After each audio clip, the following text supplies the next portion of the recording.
ആ പിന്നെ കുര്യൻ അധികം താമസിക്കാതെ ഇങ്ങോട്ട് വരും. അപ്പോഴേക്കും അവർക്ക് വേണ്ട സൗകര്യങ്ങളൊക്കെ കൂടെ ഒരുക്കണം. ശരി അമ്മാവ, അതൊക്കെ ഞാൻ ചെയ്തോളാം. അനു, ഇവർക്ക് ചായ എടുക്ക്.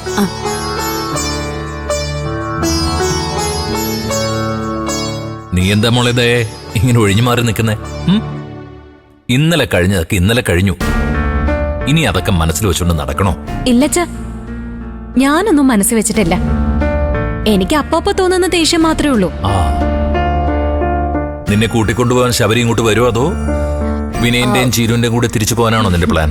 ശബരേട്ടനെ ഞാൻ വിളിച്ചപ്പോ പുള്ളിക്കാരൻ മെറ്റീരിയൽസ് എടുക്കാൻ തിരുപ്പൂർക്ക് പോവാന്നാ പറഞ്ഞത്. തിരിച്ചു വരാൻ കുറച്ചു ദിവസം എടുക്കും. ഞാൻ നോക്കിയിട്ട് പോയിക്കോളാം അച്ഛാ. ശരി. എനിക്ക് രാമനാഥനെ ഒന്ന് കാണേണ്ട കാര്യമുണ്ട്. പറ്റിയാൽ നമുക്ക് ഒരുമിച്ച് തന്നെ പോവാം. ശരി മക്കളെ.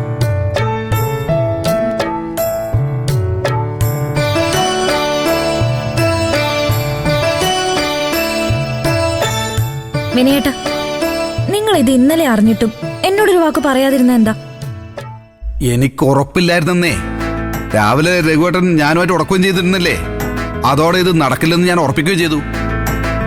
രഘുവേട്ടൻ ഇങ്ങനെ നിസ്സാര കാര്യത്തിന്റെ പേരിൽ ആരുടെയും വഴി മുടക്കുന്ന ആളൊന്നും അല്ല.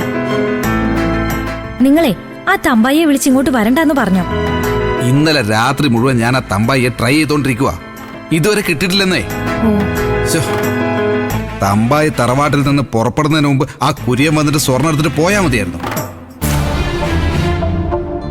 ഇത് വല്ലാത്തൊരു ഭാഗ്യപരീക്ഷണമായി പോയല്ലോ വിനേട്ടാ. താൻ കുഴിച്ച കുഴിയില് താൻ തന്നെ വീഴുന്ന അവസ്ഥ. അതെന്ത് വർത്തമാനോ? അതെ, നീ കൂടി നിർബന്ധിച്ചിട്ടല്ലേ ഞാൻ ഇന്നലെ തമ്പായിയെ വിളിച്ചത്?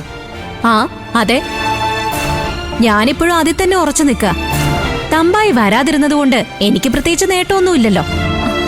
നിനക്കും ശബരിക്കും അച്ഛൻ 20 ലക്ഷം രൂപ തന്നല്ലേ? ഒന്നും കിട്ടാത്ത ഞങ്ങൾക്കല്ലേ?